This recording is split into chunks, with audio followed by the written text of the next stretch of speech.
Si ella se hubiera dado cuenta que la estaban acechando, ¿crees que hubiera podido hacer algo para evitar que se la llevaran?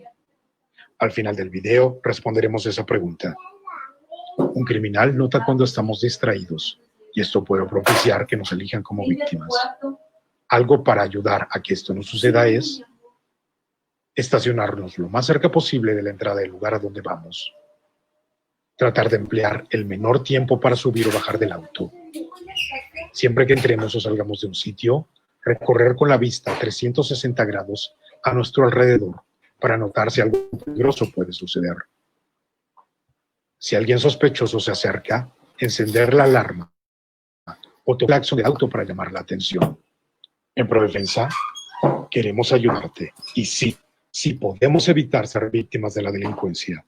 Hay estrategias que puedes aprender y practicar para disminuir las probabilidades de que te asalten. Acércate a nosotros. Más poderosa que la delincuencia es nuestra capacidad para vivir con seguridad.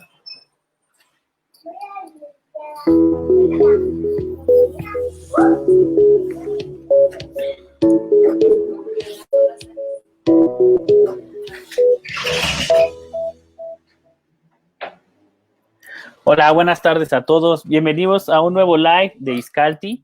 Hoy es un gusto de estar, como siempre, todos los días con ustedes, todos los jueves a estas horas. Hoy hablaremos de un trastorno del neurodesarrollo, que es el trastorno por déficit de atención con hiperactividad. Un tema importante no solo para lo que estamos viviendo actualmente, sino también para el futuro, cómo vamos a trabajar. Nuestros niños seguramente van a regresar a trabajar en línea durante esta pandemia, y no se nos olvide que dentro de todos nuestros niños también están aquellos que tienen un trastorno en el desarrollo, en este caso el déficit de atención con hiperactividad, y que pues van a tener y necesitan ciertas estrategias diferentes también para poder trabajar con ellos. Este live está a cargo de nuestra neuropsicóloga Sandra Beatriz Pineda Ortega. Ella es licenciada en psicología, estudió en la Facultad de Estudios Superiores Zaragoza UNAM, estudió la maestría en neuropsicología clínica en la Facultad de Estudios Superiores Iztacala, tiene certificaciones de detección y diagnóstico diferencial de las condiciones del espectro autista, y bueno, tiene una alta experiencia en evaluación, diagnóstico e intervención en los trastornos del desarrollo. Es parte de Izcalti, asociada de Izcalti desde el 2012, entonces tiene mucho tiempo aquí con nosotros, y bueno, Sandy, es un gusto que estés aquí con nosotros, que estés compartiendo el foro, y te dejo para que ahora sí nos hables acerca del trastorno por déficit de atención. Muchas gracias, Charlie. Pues muy buenas tardes a todos. Como ya lo mencionó Carlos, el día de hoy estaremos hablando de aspectos generales del TDAH. Vamos a hablar un poco desde el concepto del TDAH, desde los síntomas para comprender este trastorno del neurodesarrollo, uno de los trastornos pues con mayor prevalencia en el mundo y aquí en México. Después hablaremos, bueno, ya decíamos, de cómo las circunstancias actuales con esta pandemia y con el confinamiento, bueno, están afectando o de qué forma pueden estar impactando en un trastorno como este. Y bueno, finalmente vamos a hablar como de tips o recomendaciones específicas para los padres que tienen niños con este trastorno. Y bueno, pues un gusto estar aquí. Muchas gracias por la invitación. Y bueno, vamos a empezar entonces a hablar del TDAH. Entonces, bueno, es trastorno por déficit de atención e hiperactividad. Este es un trastorno del neurodesarrollo. ¿Esto qué quiere decir? Que el desarrollo de las distintas habilidades y capacidades, pues al final tienen una relación con el desarrollo neurológico, ¿no? Con el desarrollo cerebral. Entonces, esto es a lo que se refiere el neurodesarrollo, ¿no? Ya va a haber diferentes áreas, diferentes aspectos del desarrollo que pueden estar involucrados o afectados en distintos trastornos. Ahorita vamos a ver qué está involucrado en el caso del TDAH. Pero bueno, es el trastorno del neurodesarrollo más frecuente que tiene inicio en la infancia y que es un trastorno que permanece hasta la adultez, ¿no? O sea, que puede quedarse ahí toda la vida, que sí puede evolucionar, puede ir cambiando a través del tiempo, pero bueno, que en la adultez también permanecen los síntomas. La prevalencia mundial de este trastorno está entre 5.9 y 7.1% en niños y adolescentes. En México se ha hablado de hasta una prevalencia del 12%. Y bueno, ¿por qué esta variabilidad, no? O sea, de que a lo mejor a veces se ha hablado de una prevalencia mucho mayor y a veces menor, porque tiene que ver con el diagnóstico. El diagnóstico en este momento se dice un diagnóstico clínico porque tiene que ver con que el experto debe evaluar y observar todos los síntomas y ver si cumple como con los criterios del TDAH. Pero digamos que no hay una prueba específica, una sola prueba que nos diga con exactitud si existe o no existe el TDAH. Hasta el momento no. Ha habido ya muchos avances en este sentido, tanto de estudios como de pruebas o de evaluación, que ya nos dan como más datos, ¿no? Al respecto. Pero no es un solo estudio que nos diga si existe o no. Por eso la prevalencia ha sido variable a través del tiempo, sobre todo, ¿no? Y porque se ha hablado también de que puede haber un sobrediagnóstico, y bueno, ahí hay muchos temas, ¿no? O sea, que han sido polémicos, por así decirlo. La teología de este trastorno tampoco hay una sola, ¿no? O sea, se habla de que más bien la etiología o las causas es muy multicausal o multifactorial, ¿no? Que puede haber como varios factores involucrados, pero sí se ha visto que existe una base neurobiológica y una predisposición genética que interactúa con factores ambientales. Predisposición genética. Esto quiere decir que hay una carga hereditaria, ¿no? Con los niños que vemos en terapia, cuando entran como a un proceso de evaluación y diagnóstico y ya después a un proceso de intervención o un proceso terapéutico, lo que hemos visto mucho es que cuando el papá o mamá se empiezan a involucrar justo en estos procesos y empiezan a comprender qué pasa con este trastorno, es muy frecuente que papá o mamá se identifican con esto, ¿no? Y empiezan a pensar que quizás ellos también tengan el trastorno. Pero, pues lo que decían, pues antes no había como mucha información al respecto y entonces solamente se les daba como etiquetas de eres un niño maleducado, eres un niño muy travieso o nomás no se te da la escuela, no aprendes, etcétera, ¿no? Y bueno, nada más. Pero no se tenía un conocimiento más a fondo de qué es lo que puede estar pasando y mucho menos de qué forma podemos ayudarte, ¿no? Entonces, muchas personas han logrado identificar esto ya de adultos, ¿no? Y incluso han podido como tener un diagnóstico ya de adultos y muchas veces es porque empezaron la atención para el niño y bueno, ya después va resultando que efectivamente hay ese componente hereditario, ¿no? Y bueno, ya hablando de qué es o cuáles son los síntomas, y una vez identificados los síntomas, vamos a ver cuáles son los subtipos. Hay 3 áreas base, o sea, que van a estar presentes en el TDAH. Una sería la inatención, otra la impulsividad y otra la hiperactividad. Que la hiperactividad y la impulsividad generalmente van de la mano, pero no necesariamente. Ahorita vamos a hablar de qué es cada una. La inatención, ¿no? La inatención es, de inicio, por ejemplo, esa capacidad para focalizar o seleccionar un estímulo que en este momento es importante, ¿no? O sea, supongamos, un niño a la hora de hacer una tarea escolar. Entonces, ahí lo que él necesita es centrar su atención o focalizar su atención al cuaderno, al material que él necesita para cumplir ese objetivo, ¿no? Entonces, ahí el proceso de atención inicia al ignorar todos los distractores que se encuentran alrededor, ¿no? Esos distractores pueden ser a nivel auditivo, ¿no?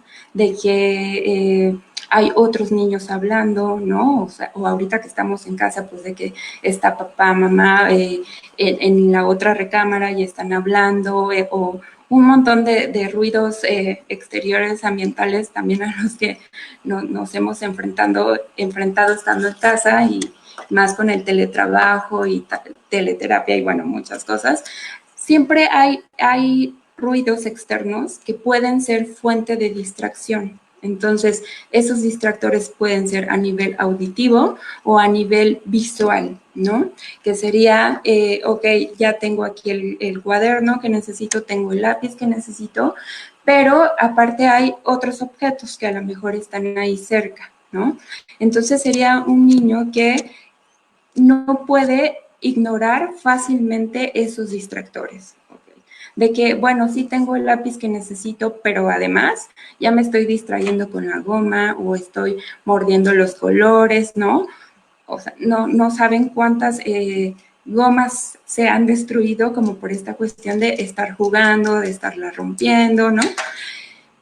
En fin, todo el tiempo nos enfrentamos a una serie de distractores que tenemos que inhibir o tenemos que simplemente ignorar. ¿Para qué? Para poder centrar nuestra atención a lo que es importante en ese momento. Entonces, justo los niños o la característica de la inatención es de que les cuesta muchísimo trabajo ignorar estos distractores.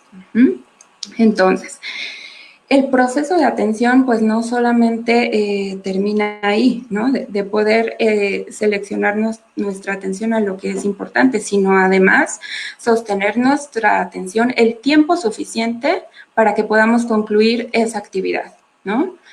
Entonces, pues hay niños que a lo mejor, ok, sí se sientan, inician, pero 5 minutos, 10 minutos, a los 15 minutos ya no pueden más y entonces ya se tienen que levantar, ya tienen que hacer otras cosas, ya se empiezan a distraer, ya empiezan a hablar de otros temas. Entonces, no pueden ahí sostener su atención el tiempo suficiente, ¿no? Entonces, hablando de inatención, parece que es una cosa, ¿no? Que es la atención, pero dentro de la atención hay distintos tipos y distintos procesos, ¿no? Que sería seleccionar o focalizar la atención, sostener la atención, y aparte hay otros procesos atencionales que son más complejos y que también suelen estar involucrados, porque muchas veces los papás pueden decir, no, pero mi hijo, si lo pones a ver una película, puede quedarse 2 horas viendo la televisión. 2 horas en que está completamente metido en la televisión. Bueno, pero es televisión, ¿no? Que es una fuente de estimulación bien diferente a que si lo pones a hacer otras actividades. Eso en primera instancia. Y en segunda, ok, pero ¿qué pasa si mientras está viendo la televisión le dices, ok, tienes que parar porque necesito que hagas algo ahorita, o le quieren decir algo, le quieren hablar de otra cosa? No puede cambiar su foco de atención a esa otra cosa. Entonces están completamente metidos en la televisión, ¿no? Ahí entra un proceso atencional que se llama atención alternante, que es esa posibilidad de cambiar mi atención de una cosa a otra cosa, poder regresar y hacerlo de manera eficiente. Supongamos que si están en el trabajo o están metidos haciendo algo del trabajo, les entra una llamada, entonces pueden cambiar su atención a lo que les van a decir en esa llamada, cuelgan y entonces de inmediato pueden regresar otra vez su atención a lo que estaban haciendo en ese momento. A los niños con TDAH también les cuesta mucho trabajo esta cuestión de la alternancia, de cambiar de una cosa a otra cosa. Y entonces lo quiere regresar rápidamente y le lleva mucho tiempo como volver a enfocarse a lo que estaba haciendo. Entonces, bueno, hablando de atención, hay diversos procesos y hay muchas formas en que se puede manifestar esta inatención. Otro rubro sería la hiperactividad. Hiperactividad vamos a definirlo en cuestiones prácticas como inquietud motora, ¿no? Es cuando el niño tiene esa necesidad de estarse moviendo, digamos, de andar corriendo, de estarse parando, de subir, bajar, de ir, venir, ¿no? O sea, pero se manifiesta a nivel motor. Es esta cuestión de ser muy inquieto, ¿no? En cuestiones simples. Impulsividad tiene que ver con la hiperactividad, porque, bueno, este sería el control de los impulsos, bueno, o la falla en el control de los impulsos, ¿no? Entonces, un impulso puede ser, en este momento quiero una paleta y entonces la quiero, pero ya, ¿no? Entonces me levanto y voy por ella, sin antes ver si la puedo agarrar, preguntar, pedirla, decir me puedo levantar, ¿no? Ver si es el momento adecuado para pararme por la paleta que quiero en este momento. O sea, es como cubrir el impulso ya en este momento que se presenta. O estoy en una clase y entonces viene como el impulso de quiero decir algo, ¿no? De decir una opinión, de me acordé de algo que me pasó y entonces en ese momento ya lo tengo que decir. Entonces es esta imposibilidad de frenar ese impulso. Entonces, esta impulsividad sí se puede manifestar como a nivel motor, ¿no? O sea, ahí es donde tiene una relación con la hiperactividad, pero la impulsividad va más allá. O sea, muchas veces estos problemas para controlar el impulso no es a nivel motor, sino a nivel cognitivo o a nivel verbal, ¿no? Como lo que les decía, muchas veces los niños están haciendo algo, les viene una idea, se acordaron de algo y lo tienen que decir en ese momento, ¿no? Entonces se puede manifestar de distintas formas o, supongamos, tienen a un niño, lo ponen a hacer un trabajo escolar, ok, se sienta, focaliza su atención, ¿no? Pero, ¿cómo hará esa actividad? Esas actividades suelen ser descuidadas o con muchos problemas en la calidad, ¿no? Porque el impulso es hacerlo todo rápido, ¿no? Ahí puede llevar errores, o sea, la calidad en sus trabajos suele estar notablemente como comprometida, ¿no? Porque son niños que prefieren hacer las cosas rápido y, ok, ya terminé, a ser como cuidadosos y pulcros con lo que están haciendo, ¿no? O para detectar los errores que están cometiendo o de qué forma lo pueden mejorar. En eso no hay como tanto cuidado, ¿sale? Entonces, estos serían como los tres rubros, las tres características o grupos de síntomas, ¿no? Que son la inatención, la impulsividad y la hiperactividad. De ahí, estas tres áreas pueden estar como más marcadas unas que otras. Cuando son más evidentes los síntomas de inatención, hablamos de que entonces el subtipo de TDAH es predominantemente inatento, ¿no? O sea que a lo mejor la impulsividad no es tan notoria, la hiperactividad tampoco, que se mantiene sentado, no anda corriendo, no se está moviendo todo el tiempo, pero comete muchos errores por inatención o hay cualquier distracción y entonces no puede mantener su atención por mucho tiempo ante una actividad, ¿no? El otro sería el predominantemente hiperactivo, impulsivo, ¿no? O sea que sí ya es esta cuestión de la inquietud es mucho más marcada a comparación de la inatención. Y finalmente estaría el tipo combinado o mixto, que digamos que estas dos áreas, que sería inatención y por la otra impulsividad e hiperactividad, que suelen ir de la mano, se dan en el mismo nivel, ¿no? O sea, las dos áreas se manifiestan como con la misma intensidad. Entonces, esos serían los síntomas y los subtipos de TDAH. Ahora, vamos a hablar de la relación que existe entre la neuropsicología y ya el TDAH. Pues la neuropsicología es esa rama especialidad de la psicología que se encarga, pues, como de cuestiones neurológicas, ¿no? O de cuestiones psiquiátricas, porque pues tiene que ver con el conocimiento de cómo funciona el cerebro, de cómo se desarrolla, y de entonces cómo se manifiesta en las funciones que llamamos funciones cognitivas, que, bueno, son básicamente esas capacidades, habilidades, ¿no? Que desarrollamos: lenguaje, memoria, atención, y otras cuestiones de aprendizaje.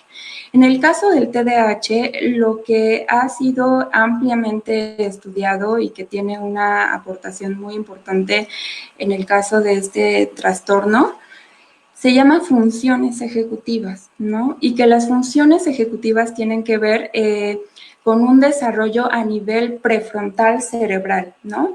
Que es justo la parte de nuestro cerebro que está atrás de nuestra frente, o sea, en la parte más anterior cerebral. Y que, bueno, toda esa corteza prefrontal se encargaría como de este funcionamiento ejecutivo. Si buscamos, podemos encontrar varias definiciones de funciones ejecutivas y aquí les voy a leer tal cual una, ¿no? Y ahorita explicamos un poquito mejor. Conjunto de habilidades cognitivas que permiten establecer objetivos, planificar, iniciar actividades, autorregular, monitorizar las tareas, seleccionar comportamientos y conductas, ejecutar acciones para el logro de objetivos trazados y llevar a cabo una conducta eficaz. Ok, suena así como suena mucho, ¿no? Vamos a quedarnos con la primera parte, que es conjunto de habilidades cognitivas que permiten establecer objetivos, o sea, que permiten llegar a metas. Vamos a quedarnos con eso y vamos a explicar un poquito mejor. Funciones ejecutivas, ok. ¿Qué sería lograr un objetivo o una meta?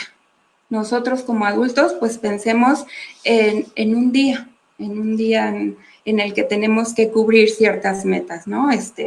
Del trabajo, ahorita de la casa, no sé, tenemos que cumplir esas metas a lo largo del día. Ok, ¿qué necesitaríamos para organizar nuestra, digamos, nuestra agenda, ¿no? Anticipar primero, ok. Pues me tengo que despertar a tal hora para bañarme y entonces desayunar, bueno, preparar el desayuno, desayunar y entonces empezar a trabajar a tal hora, ¿no? Ahí necesitamos la anticipación porque es como prever, ok, a qué hora tendría que levantarme para poder empezar a trabajar a tal hora, ¿no? Necesitamos también la parte de la planeación y la organización. Entonces, es levantarse, bañarse, desayunar, iniciar a trabajar y dentro del trabajo yo también hacer toda una planificación de, entonces, priorizar qué tengo que hacer primero, qué tengo que hacer después, a qué hora o cuánto tiempo le voy a dedicar a tal cosa. Entonces, esa es toda, lleva una planeación y una organización, ¿no? Para lograr el objetivo o los objetivos. Pero supongamos que dentro de esa planeación que yo puedo hacer mentalmente, que puedo hacer por escrito, hay algo que no resulta como lo esperábamos, ¿no? Y entonces viene a lo mejor una situación de emergencia, viene a lo mejor me quedé sin luz, ¿no? Me quedé sin internet o algo así que no me permita seguir con la planeación. Entonces, ¿qué entraría ahí? La flexibilidad mental, que es esa posibilidad de ver en ese momento cuáles serían las distintas alternativas que tengo y entonces cuál voy a elegir, ¿no? ¿Cuál sería la mejor elección para entonces continuar y poder alcanzar los objetivos lo mejor posible? Entonces, pues veo si si me conecto con el celular, veo si es opción, si no es opción, si voy y me meto a otra casa donde haya internet, no sé, ver como esas alternativas. Entonces, ahí ya vamos viendo que necesitamos anticipación, planeación, flexibilidad mental, porque todo el tiempo tenemos que estar buscando esas diferentes alternativas y para lo cual también tenemos que automonitorearnos, o sea, ver, ok, la planeación está resultando, no está resultando y entonces ver las diferentes alternativas. Y en todo esto, pues, ¿qué necesito como eje principal? Yo diría control inhibitorio, o sea, control de los impulsos. Porque, bueno, yo puedo pensar, sí, voy a mantenerme 2 horas trabajando ahorita, pero ¿qué tal si el control inhibitorio ahí está fallando? Y entonces, pues, me estoy levantando y entonces estoy abriendo el refrigerador cada 10 minutos, ¿no? Estoy viendo el Facebook, conversaciones en el WhatsApp, o sea, entonces ahí esa cuestión inhibitoria no me está permitiendo tampoco alcanzar esos objetivos. Entonces, bueno, más o menos a esto nos referimos cuando hablamos de funciones ejecutivas. Entonces, si pensamos que en nosotros de adultos las estamos utilizando todos los días, todo el tiempo, en los niños también sucede esto, ¿no? O sea, desde muy pequeños empiezan a desarrollar estas funciones ejecutivas. Entonces ya vemos que pues no tiene que ver solo con que pues es un niño inquieto o es hiperactivo que se está moviendo todo el tiempo, sino que ya saber que todo el funcionamiento ejecutivo suele estar comprometido. Lo vemos muchas veces ya cuando pasan de primaria a secundaria, ¿no? De que en primaria más o menos allí van, pero en secundaria, ¿qué pasa? Que ya se les demanda mayor capacidad de planeación y organización porque ya hay más materias, porque son más maestros, porque el tipo de tareas ya demanda más esa organización por mí mismo, ¿no? Y entonces es donde se hacen más evidentes todas estas cuestiones, ¿no? Y bueno, eso entre otras cosas, es lo que aporta la neuropsicología o es la visión de la neuropsicología al TDAH, ¿no? A este trastorno.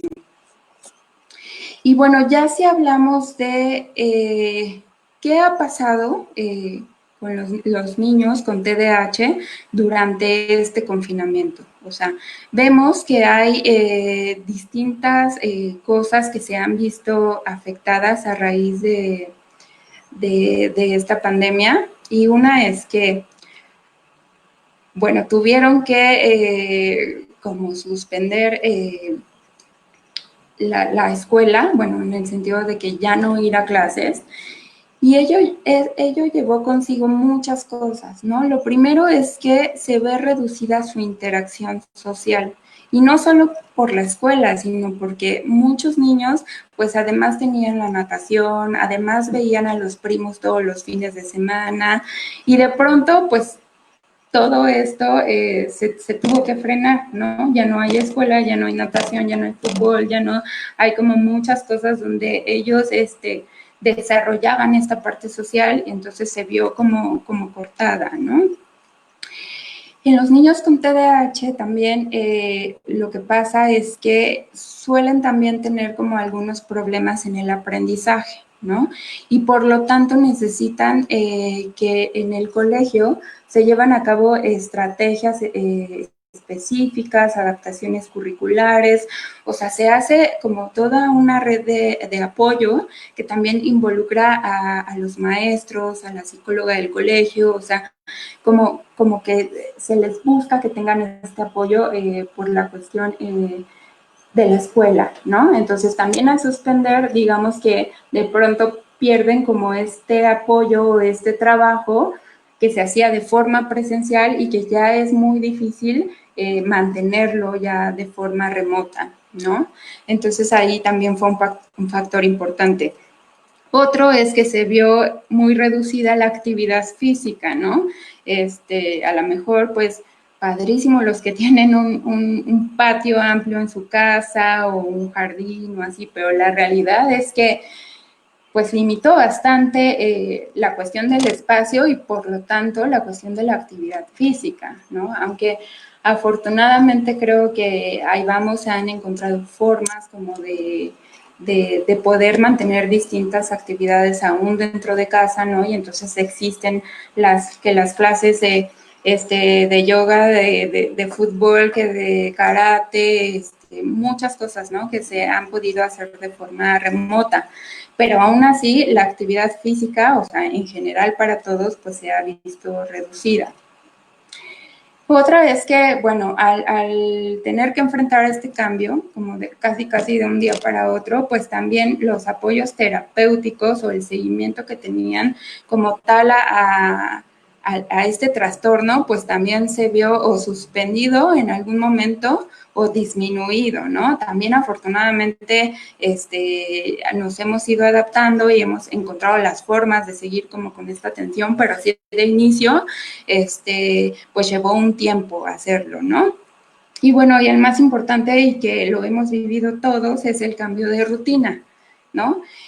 ¿Por qué esto es especialmente importante en los niños con TDAH? Porque justo con los problemas que tienen para concentrarse, para mantenerse quietos, para organizarse, para planear y demás, o sea, lo primero con lo que se trabaja es con el desarrollo de una rutina, ¿no? Que favorezca todo esto, o sea, que ellos sepan, se hace esta actividad, se termina, después sigue esto otro, se termina, después esto otro, o sea, que ellos vayan teniendo esta estructura que al final favorezca todas estas cuestiones de la concentración y demás. Entonces, pues de pronto eso tuvo que sufrir un cambio drástico, ¿no? Entonces, pues todos estos son factores que vivimos todos, pero que en los niños con TDAH hay que pensar desde esta cuestión de, ok, con sus dificultades especiales para la concentración y esta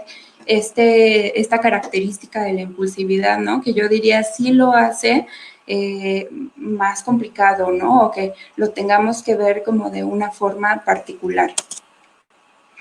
Les quiero contar, bueno, también justo en esta semana fue el Día Internacional del TDAH, fue el 13 de julio.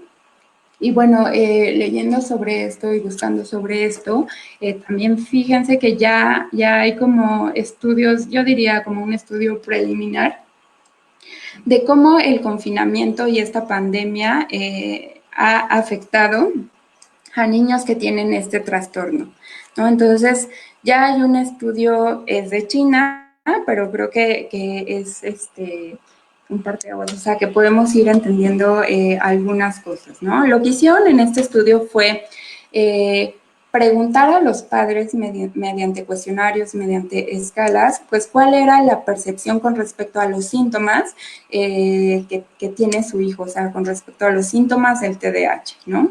Si se han mantenido igual a como estaban antes o si estos síntomas se han incrementado.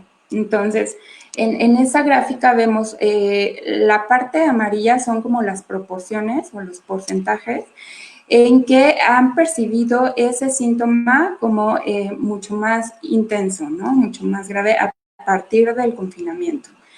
Y el rojo sería como lo han percibido mucho más severo, ¿no?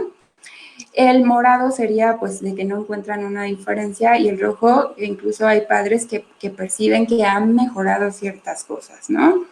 Lo que vemos en esa gráfica es que pues en general sí han percibido los síntomas como mucho más problemáticos, sobre todo en tres aspectos. Uno sería la rutina o las dificultades para seguir una rutina.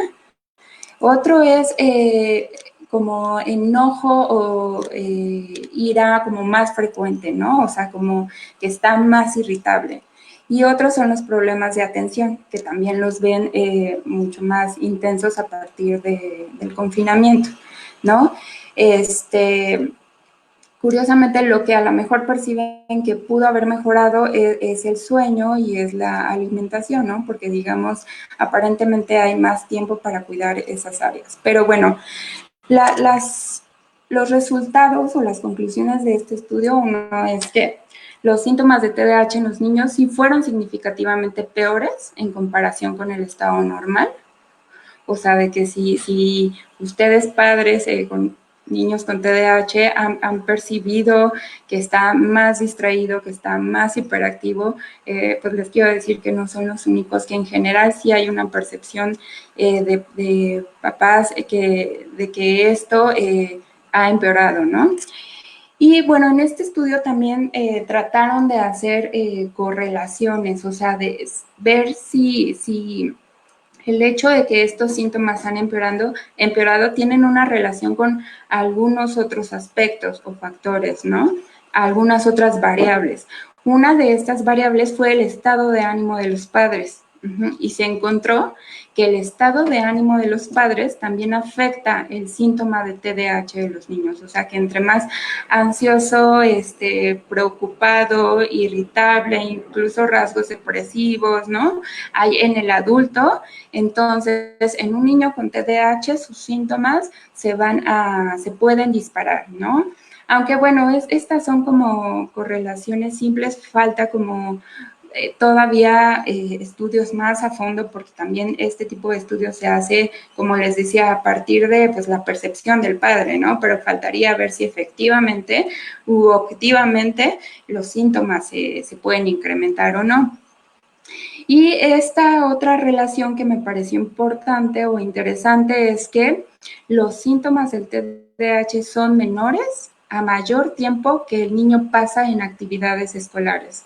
O sea, es decir, registraban qué tanto tiempo el niño pasaba en actividades de estudio, ¿no? Y entonces se veía que entre mayor cantidad de tiempo, entonces los síntomas, digamos, se mantienen como más controlados, no se disparan, ¿no? Ahí pues podríamos pensar de que entre más ocupado lo mantengamos, entonces pues estos síntomas se pueden mantener bajo control, ¿no? Quizás. Y entonces, bueno, vamos a la última parte de esta plática, que ya sería, bueno, tips o recomendaciones para padres que tienen niños con TDAH.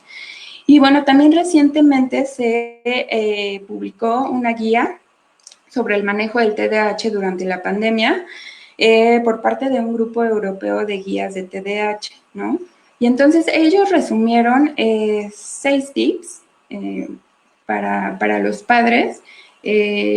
Yo quisiera explicarlos y además agregar como algunas otras cosas, ¿no? Pero la base sería esta guía. Y bueno, el primero nos dice asegurarse de que todos los miembros de la familia saben qué se espera de ellos, cuáles son sus tareas y establecer normas simples, ¿no? Lo que platicábamos hace rato de, ok, un niño con TDAH necesita o le favorece mucho tener una rutina, ¿ok? Esa rutina cambió, entonces hay que adaptarla, hay que entonces aterrizarla ahora mucho a actividades del hogar, ¿no?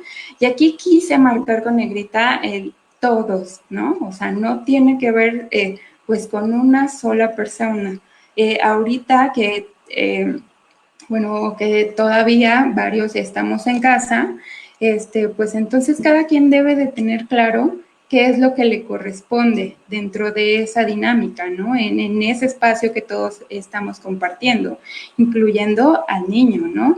Incluyéndolo en varias cosas que quizás antes ni se le habían considerado. Pues es el momento de incluirlos, pero sí todos deben de tener claro qué actividades le corresponden a cada uno y qué se espera de cada uno de ellos.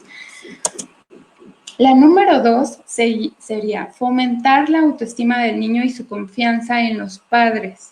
¿Cómo hacemos esto? Pues dedicando tiempo a los hijos. Dedicando tiempo, ¿para qué? Ok, tiempo para la escucha activa. O sea, creo que es buen momento de escuchar más a los niños, ¿no?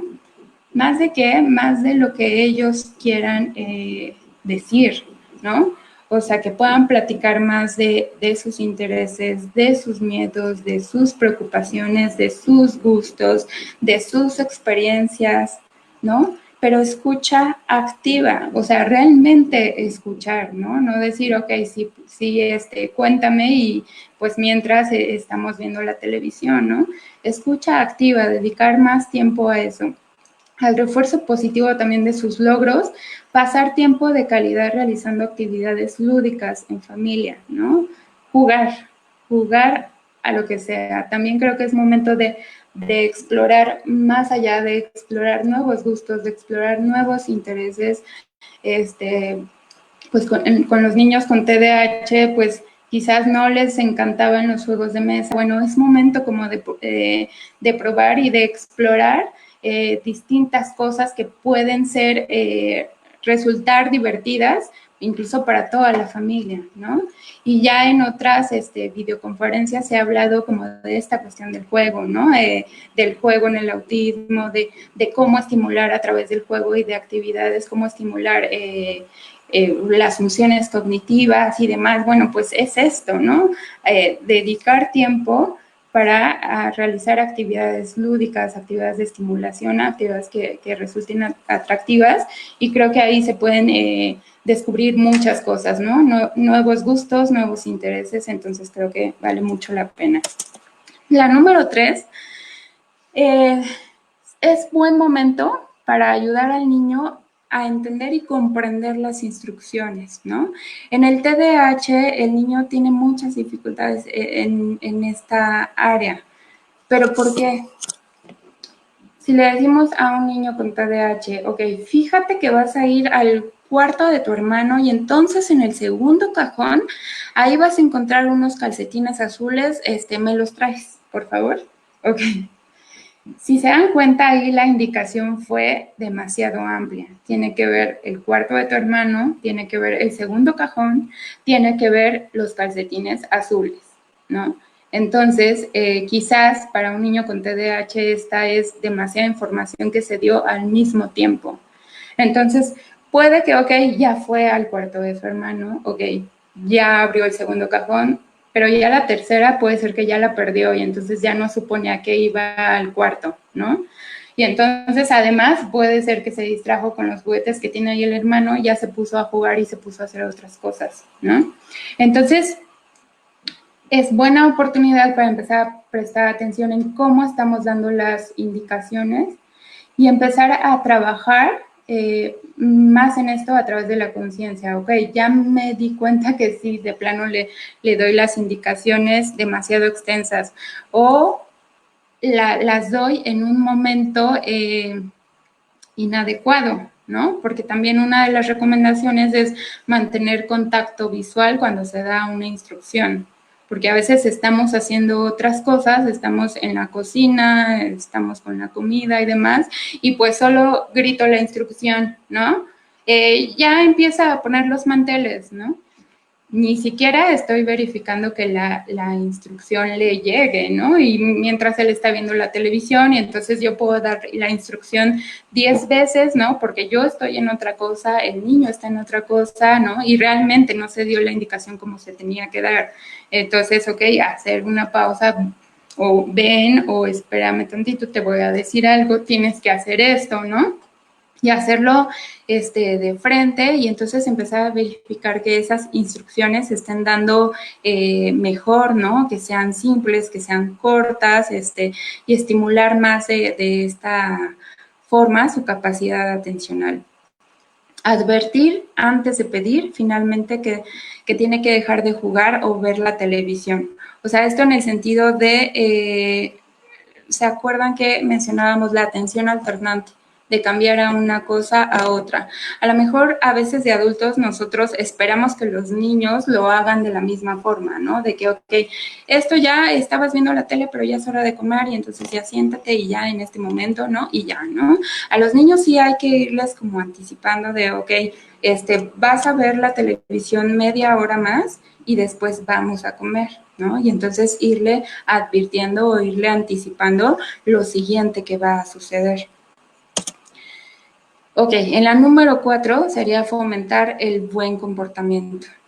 ¿Cómo es esto? Es más eficaz, dice, premiar que han cumplido las normas que sancionar por no cumplirlas. O sea, esto tiene que ver con reforzar lo positivo, o sea, con tomarnos más tiempo para ver cómo estamos reforzando, ¿no?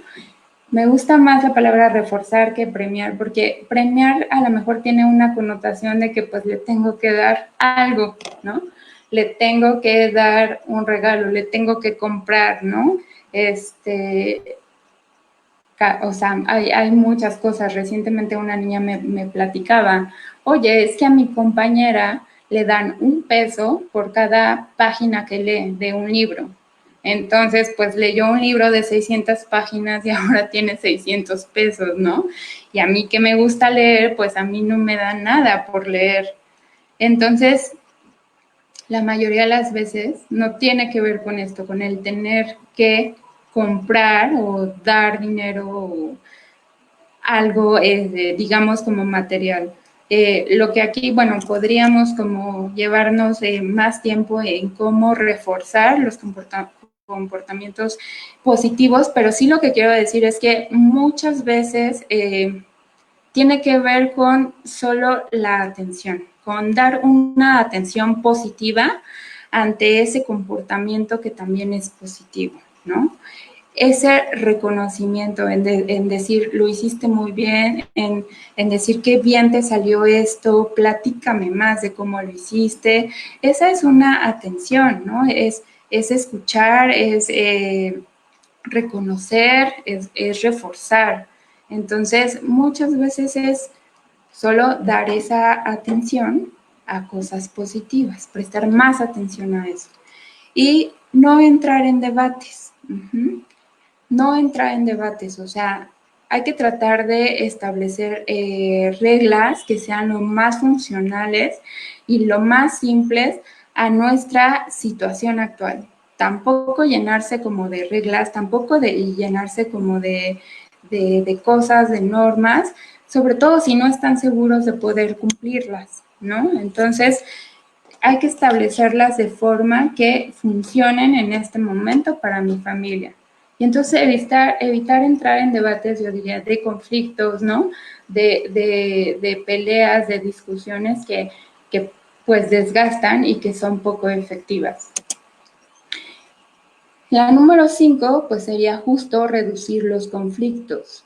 ¿Y cómo? O sea, ayuda mucho a mantener al niño ocupado con rutinas cada día. Ya hablamos mucho de la rutina, de la cuestión de la estructura.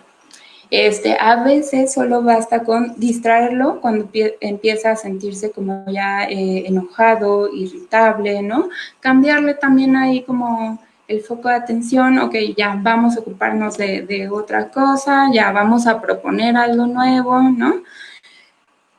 Como sí, sobre todo en estos momentos, a lo mejor evitar esos conflictos que son innecesarios.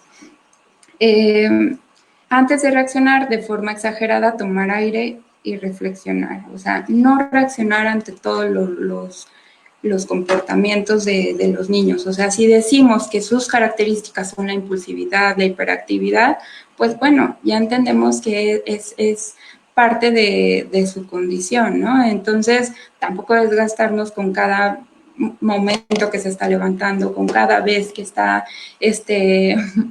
no sé, distrayéndose, pues bueno, o sea, esas son cosas que se tienen que trabajar poco a poco. Aquí yo agrego otros puntos que me parecieron importantes señalar.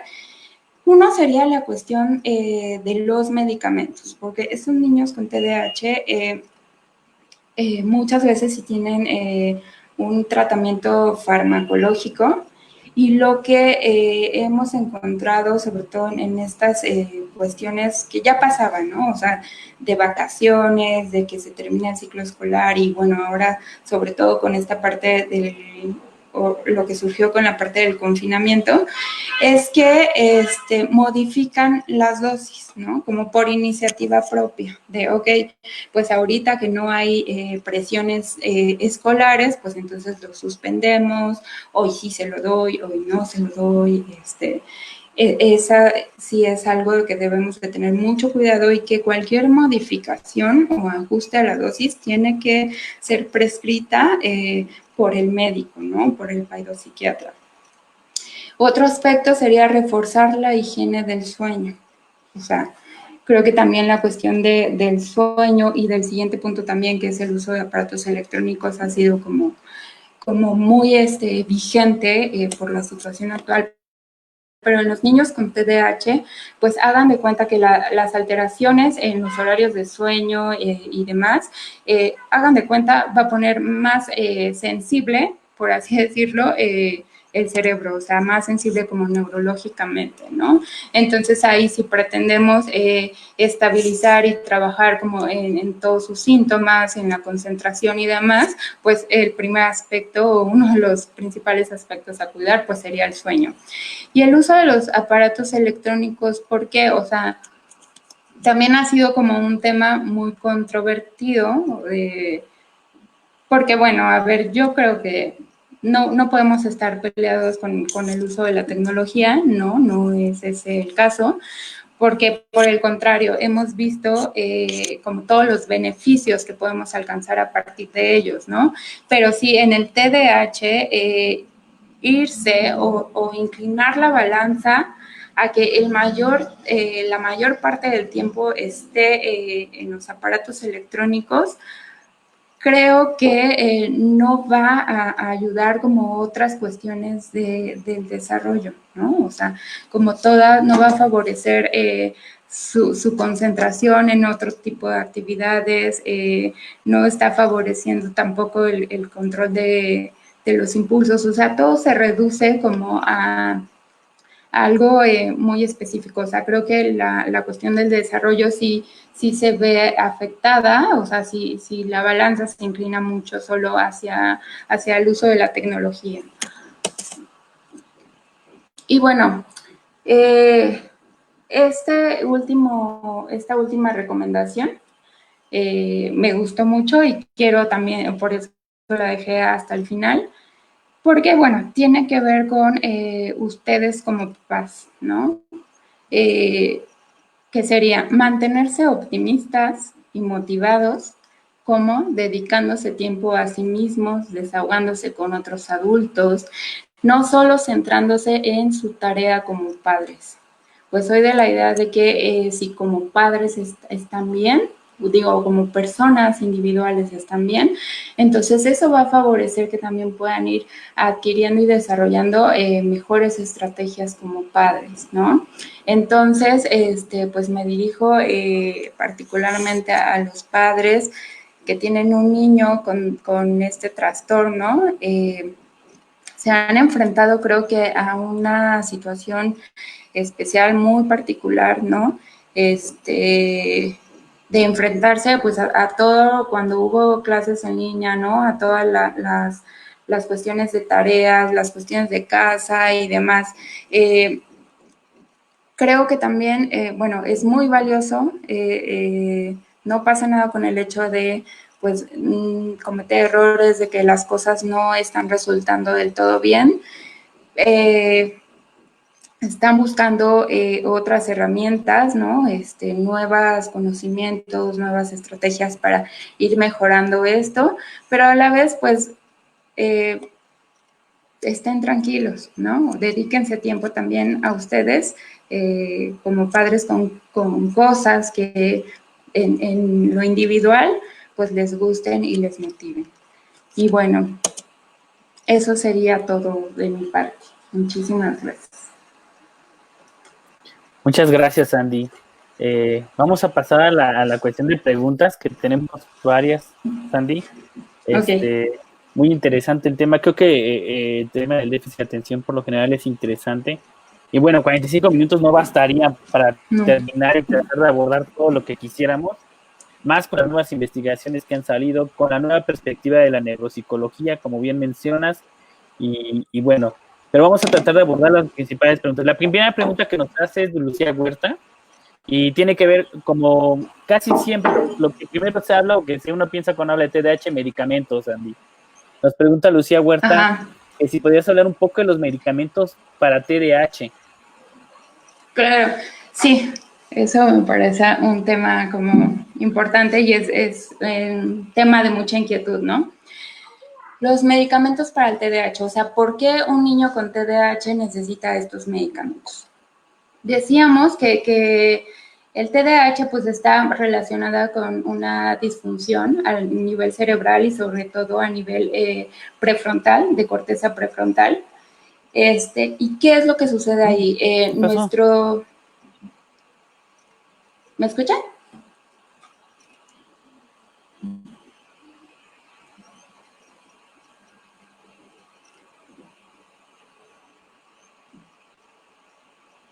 Perdimos un poco la conexión, Sandy, pero ya andamos aquí de vuelta. Ok, ya, sí me escucho bien, ¿verdad? Sí, ya te escuchamos. Ya, ¿Puedes okay. volver a comentar de los medicamentos, por favor? Una disculpa, pero ya Sí, vimos. no, perfecto.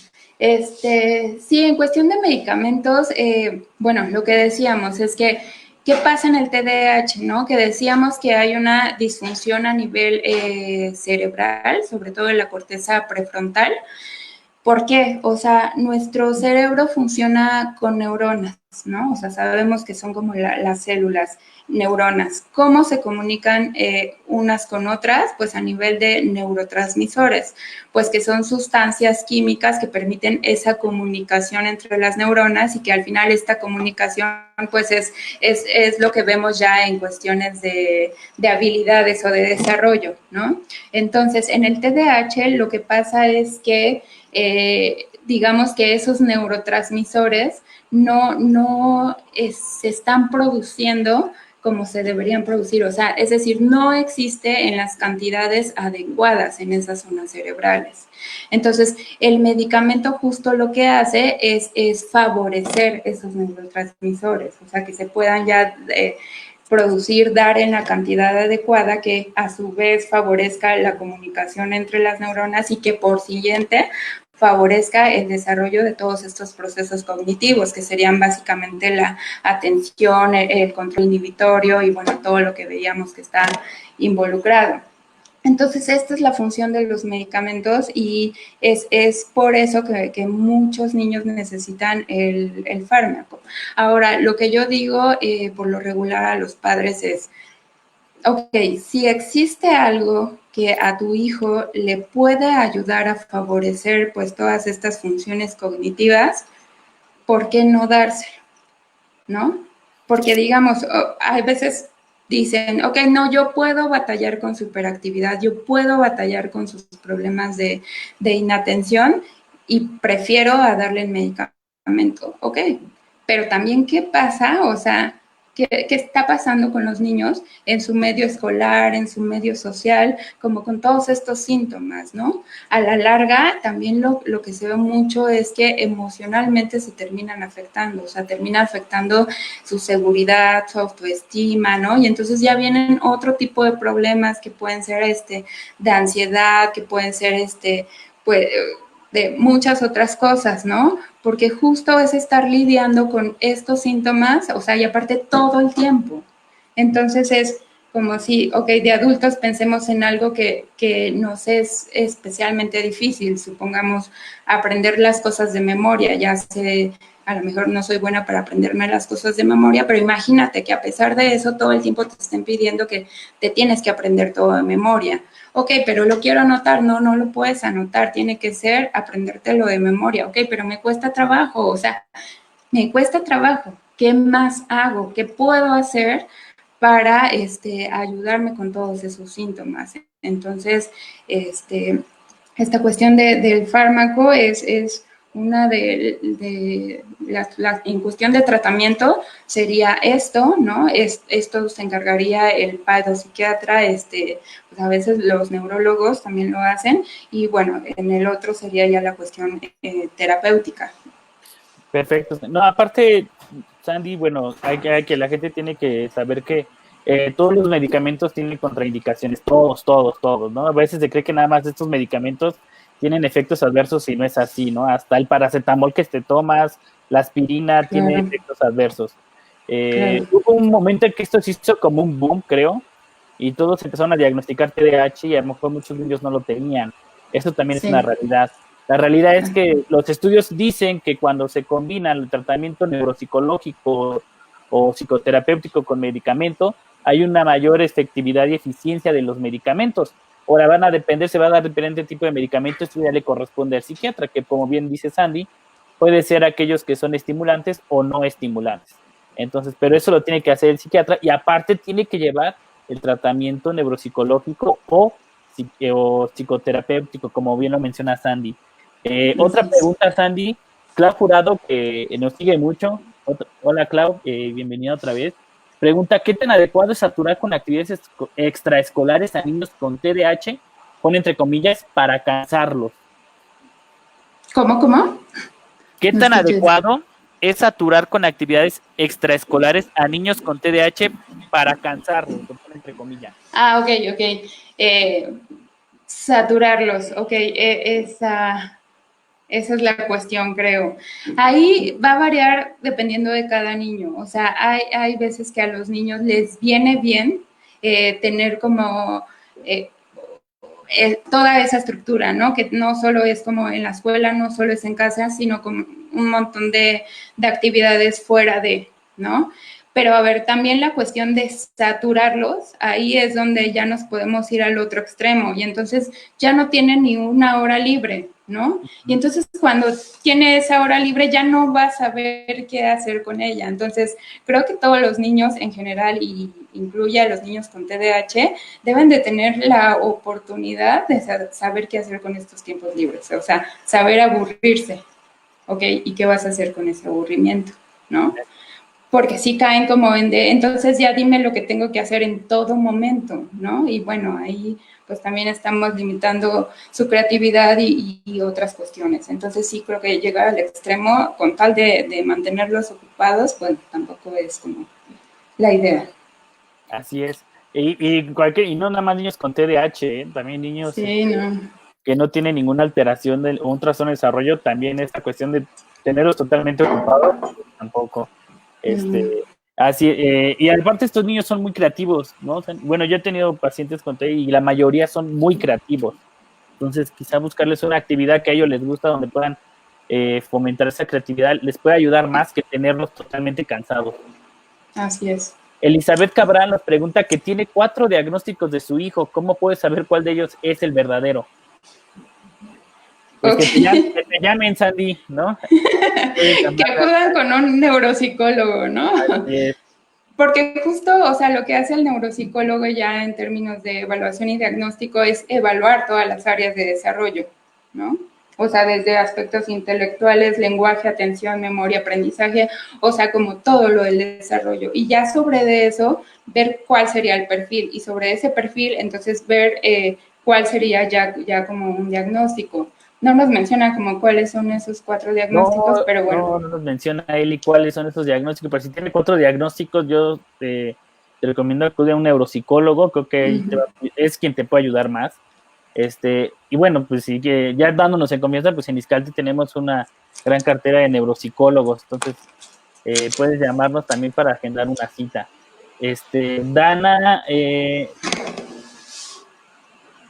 Dana Alonso nos pregunta y menciona que a su hijo de 7 años le acaban de detectar el TDAH y que le hicieron la prueba MOXO. ¿La conoces? ¿Qué tan certera es? Yo he oído hablar un poco de ella, no sé si has oído hablar tú de ella, Sandy. Sí, he oído hablar de ella, es una prueba tipo Conners. Es una como de las pruebas más recientes para TDAH. Es una prueba de atención, ¿no? En el que el niño tiene que ir respondiendo a ciertos estímulos que se le presentan en una pantalla y entonces también se van presentando distintos distractores, ¿no? Que justo decíamos son a nivel auditivo, a nivel visual, y entonces se evalúa su capacidad de concentración, de atención, y hay un índice de impulsividad y todo eso, ¿no? Esta prueba en específico sí da como un perfil, o sea, sí está enfocada como a diagnosticar o a determinar la cuestión del TDAH, ¿no? O sea, sí da como un perfil, digamos, significativo que caería dentro de una población clínica de niños con TDAH, pero a la vez diría, sí, pero creo que va más allá, ¿no? O sea, hay distintas formas o otro tipo de pruebas, otro tipo de atención como para abarcar más allá, ¿no? Porque ok, es la cuestión del diagnóstico, pero bueno, y luego de la intervención, ¿no? ¿Qué más? Aparte, como mencionabas en tu presentación, no nada más es una prueba, no, las pruebas no detectan TDAH. Hoy en día no hay una prueba así que te diga esto es ya TDAH, ni neurofisiológica, ni psicológica, sino son instrumentos que apoyan al clínico para poder identificar si cumple con los signos para el trastorno por déficit de atención y hiperactividad. Exacto, es una herramienta, ¿no? Más. Exactamente, exacto. O sea, sí mide atención, es una prueba que mide atención, pero ya lo mencionas, Ani, no solamente se afecta la atención, habría que evaluar cómo está su memoria, cómo están otras funciones ejecutivas, y aparte si cumple con los rasgos conductuales, porque el paciente con déficit de atención tiene datos cognitivos como conductuales. Entonces, es un instrumento más, pero también se pueden aplicar otros, y lo importante es la clínica. Para este diagnóstico, para los pacientes, estos pacientes, lo importante es la clínica, la semiología. García Lucy nos pregunta, Sandy, o menciona que su hijo tiene 13 años, acaba de cursar el primer grado de secundaria y tiene muchos problemas de atención.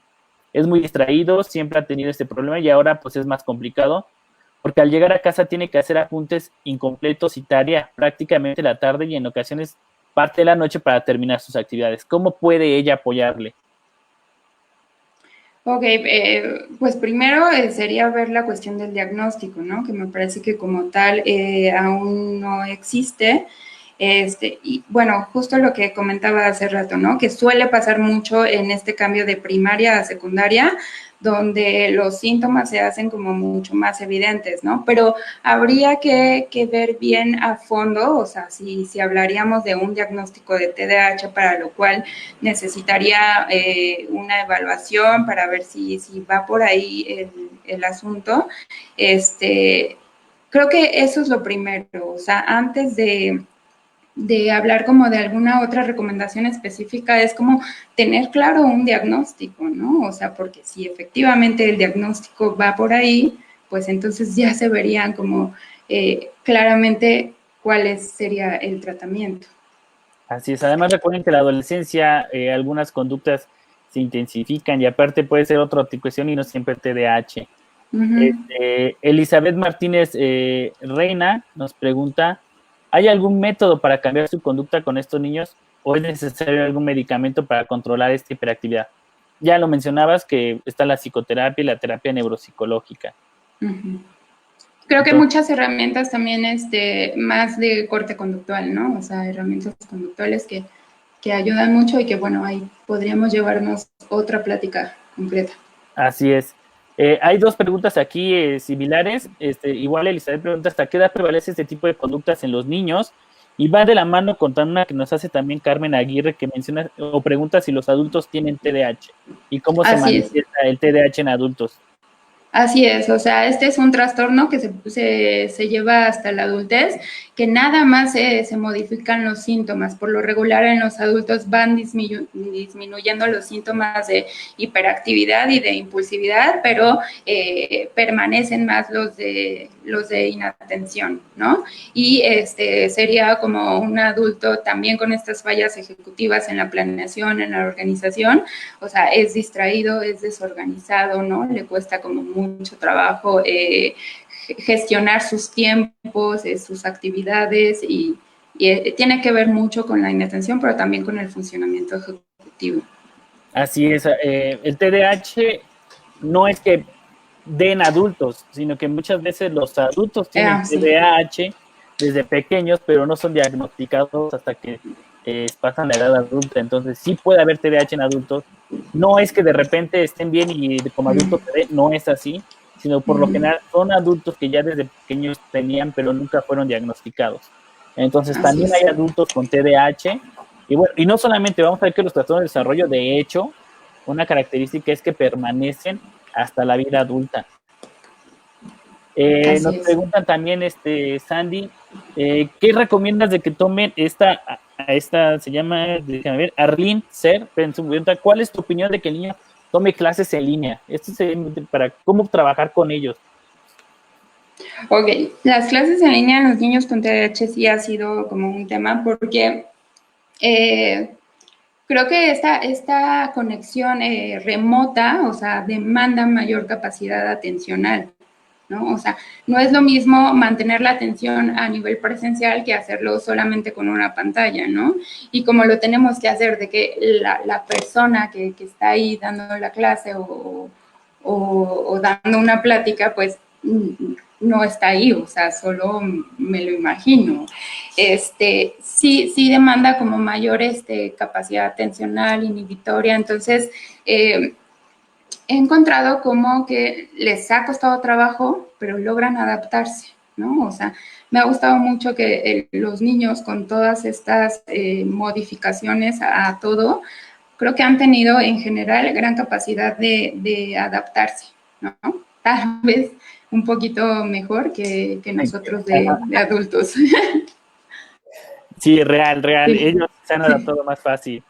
Hay que buscar diferentes estrategias. Hay que trabajar con su hiperactividad.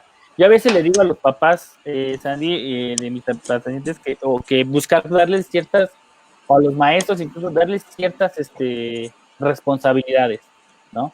Que les digo, Claro. si le gusta levantarse, pues a lo mejor vamos a decir que es el guardia de que el salón esté en orden cada media hora, ¿no? Y cada media hora va a pasar y va a ver si está todo adecuadamente, porque a veces hay un estereotipo, no solamente para déficit de atención, para los niños que tienen un comportamiento inadecuado, donde se piensa que no pueden hacer muchas cosas y no es así. El pensar a dar ciertas responsabilidades y que se sientan importantes es un refuerzo positivo para ellos, para poder de ahí seguir mejorando. Entonces, igual en línea hay que buscar formas de trabajar con ellos y antes de eso identificarlos, porque también esa es otra. Muchas veces no se identifican hasta ya muy grandes y ya cuando el niño a lo mejor ya tiene otros problemas también emocionales. Así es. Y pues bueno, yo agregaría como alternar tiempos, ¿no? Ajustar tiempos.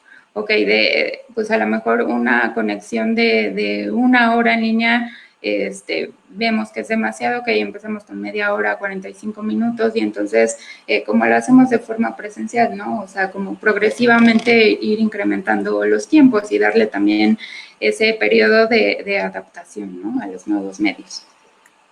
Perfecto. Nos pregunta Rox Quiroz, que es una alumna mía. Hola, Rox. ¿De qué manera fomentar la adherencia al tratamiento con los padres de familia?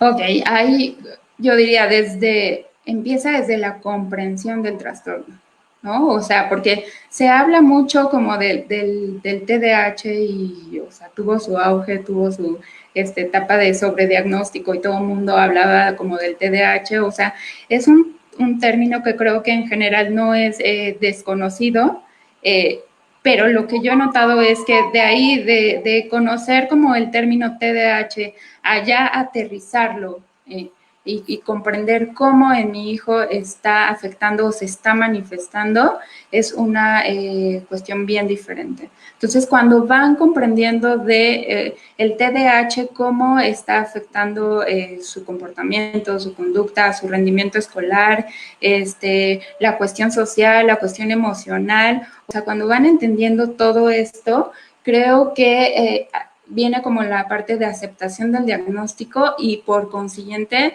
la adherencia al tratamiento, ¿no? O sea, como el compromiso a decir, ok, este es el diagnóstico, este es el problema, entonces vamos a ayudarle, ¿no? También ayuda mucho a ayudarles a entender cuáles son como las consecuencias ya más a largo plazo de vivir con este trastorno. Perfecto. Tienes mucha audiencia, Sandy, y hay más preguntas. No creo que nos dé tiempo así de responder todas. Nos gustaría, voy a tratar de aglomerar todas en una para que Sandy nos pueda responder la mayor cantidad de estas preguntas. Menciona Fer Nava que existen diferentes tipos de aprendizaje. ¿Cuál sería el mejor para estos niños? Depende de cada niño, ¿no? O sea, porque también ya dentro de una evaluación, cada niño con TDAH puede tener un perfil distinto. O sea, hay niños que pueden ser más auditivos verbales, y hay niños que pueden ser más visuales, ¿no? Entonces, por eso hablábamos de que muchas veces sí se necesita una evaluación, digo, no solo para llegar a un diagnóstico y nada más, ¿no? Sino para ver la mejor forma de abordar a cada niño. O sea, dentro del TDAH, cada niño es diferente, cada niño puede tener un perfil cognitivo diferente. Así es, y por eso la importancia de la evaluación neuropsicológica, porque puede dar las estrategias por la cual el niño es más fácil que pueda aprender o que pueda tener mejores aprendizajes. Ante esto, también la pregunta de esta Roxy es, entonces, si en la secundaria pueden llevar la misma cantidad de materias que todos sus compañeros. Claro, o sea, digo, muchas veces hasta la secundaria sí necesitamos ir desarrollando pues esas estrategias que le permitan, ¿no? Llevar como toda la cuestión académica de forma regular, o sea, claro que lo puede hacer, pero yo diría tampoco como soltarlo, tampoco como decir, bueno, pues ya va en secundaria, entonces sí puede y demás. O sea, el tipo de apoyos, de apoyos con estrategias, de acompañamiento terapéutico y demás, se sigue, ¿no? Hasta después de primaria. Porque va a seguir batallando como con todos esos síntomas. Exacto. Sobre todo la cuestión ejecutiva, de funcionamiento ejecutivo. Lo importante es dar seguimiento, eso es lo importante de los pacientes con TDAH en la secundaria. Yo siempre les digo a los papás de mis pacientes que TDAH no es una discapacidad, no te incapacita, pero que sí necesita que el niño se va a esforzar el doble para lograr ciertos objetivos, eso sí. Vamos a pasar con las últimas preguntas. ¿El tratamiento para TDAH en adultos, Andy? El tratamiento, pues, igual iría como en los rubros farmacológico, o sea, que eso no sería como nuestra área, que también tiene que llevar ese seguimiento, en este caso con el psiquiatra, para ver si sigue siendo pertinente o no. Y en cuestión de intervención neuropsicológica también se puede llevar a cabo, ¿no? Ya tratando como otros aspectos, pero sería también básicamente para ayudar en cuestiones de planeación, de organización y lo que se llama más estrategias compensatorias, ¿no? O sea, son esas estrategias que, bueno, ya identificando esas dificultades, entonces, ¿qué cosas me pueden ayudar como a compensar esas dificultades, ¿no? Esta parte de hacer consciente todas estas dificultades y también algo que se llama metacognición, que es, ok, yo ya poseo conciencia de mis propios recursos cognitivos y entonces voy desarrollando esa capacidad para utilizar esos diferentes recursos en distintas situaciones para ser lo más eficiente posible, para lograr todos los objetivos posibles, ¿no? Voy a juntar dos preguntas. Patricia Valdés menciona que su hija está diagnosticada con TDAH, pero siempre ha tenido buenas calificaciones. ¿Hay relación entre TDAH y el rendimiento escolar? ¿Y a qué edad es la ideal para diagnosticar TDAH? Ok, sí, la cuestión del TDAH puede ser independiente a las cuestiones académicas. Sí mejoraba que hay una alta prevalencia también de trastornos del aprendizaje con el TDAH, ¿no? Porque justo, pues estas cuestiones de inatención, de impulsividad, no por capacidad, pero sí pueden llegar a afectar como ya el rendimiento académico, pero también puede ser que no. Porque también otra cuestión que está como independiente es como la parte intelectual. De hecho, para que se dé un diagnóstico de TDAH, un criterio es que, bueno, intelectualmente no hay como ningún problema, ¿no? De hecho, hay niños con niveles intelectuales brillantes superior, pero que se observa el TDAH. Entonces, sí puede ser muy variable ya la cuestión intelectual de aprendizaje de un TDAH. Entonces, no necesariamente va a tener problemas en el aprendizaje. Perfecto. Y bueno, vamos la edad. Sí, la edad. Sí, la edad. También ha sido como un tema ahí controvertido, ¿no? Porque anteriormente se hablaba de que el diagnóstico se podía hacer a partir de los 7 años. O sea, todavía hay como ahí varias cuestiones.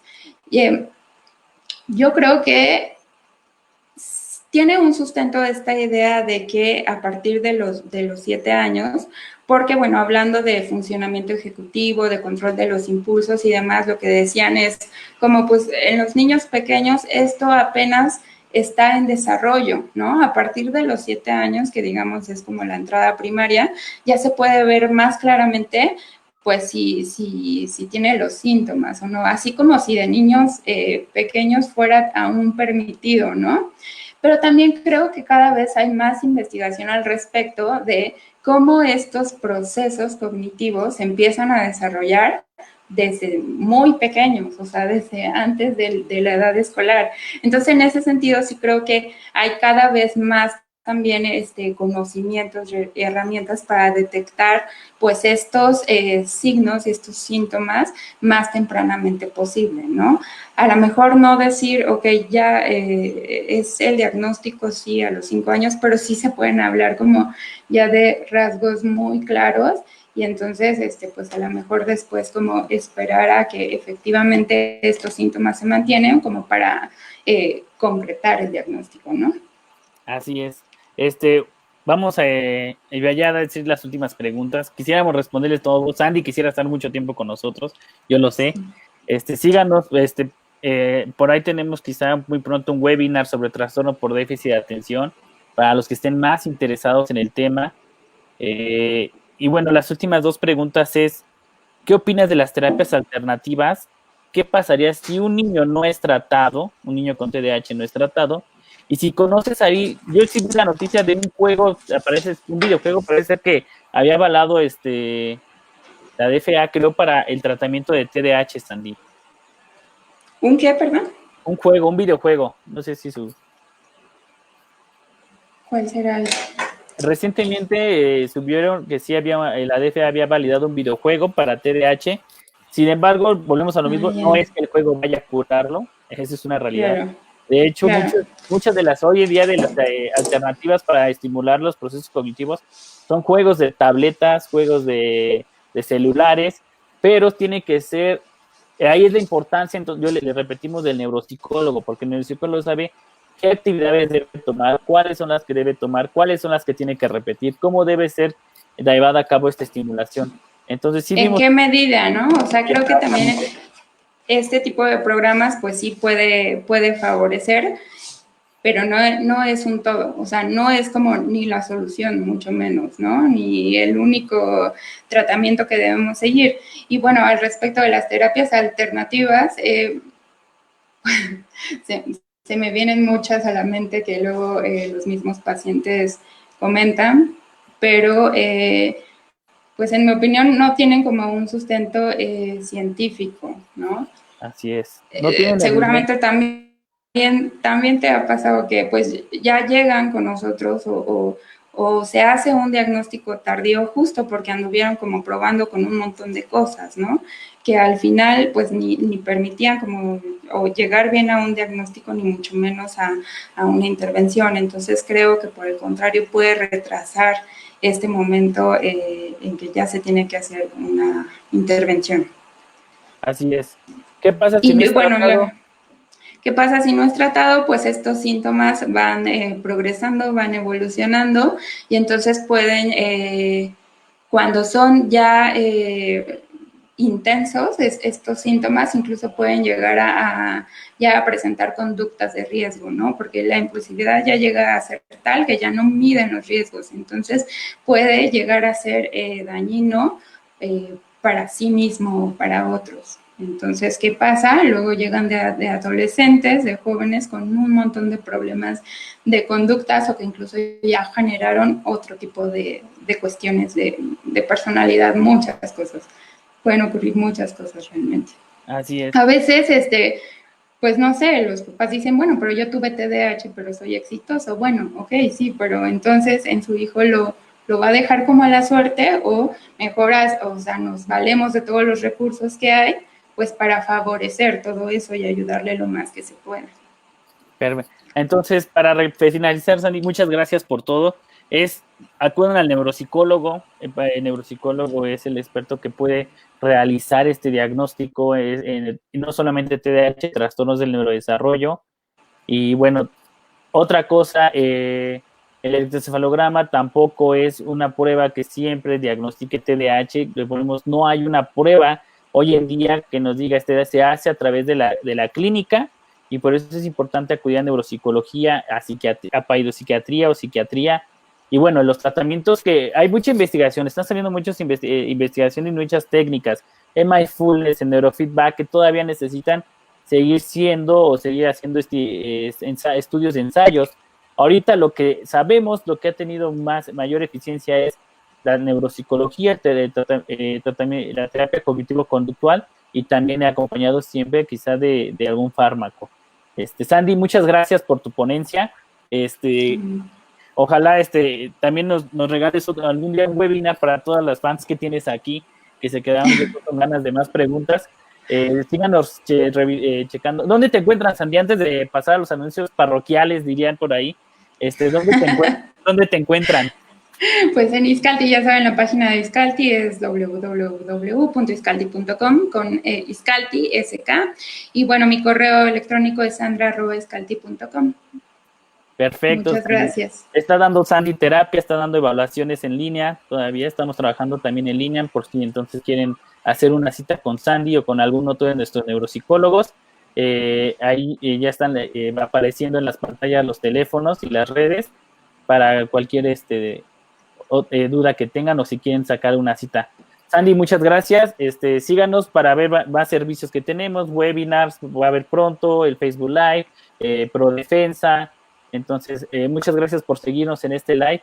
Sandy, cuídate mucho. Muchas gracias, ustedes también. Me da gusto siempre verte. Gracias. Y bueno, la siguiente semana tenemos nuestro live es sobre padres y adolescentes durante la pandemia. Los adolescentes y los papás de los adolescentes que seguramente se la están viendo ahorita un poquito más difícil. Entonces, la maestra Karen Axelrod nos va a dar esta plática sobre padres y adolescentes durante la pandemia.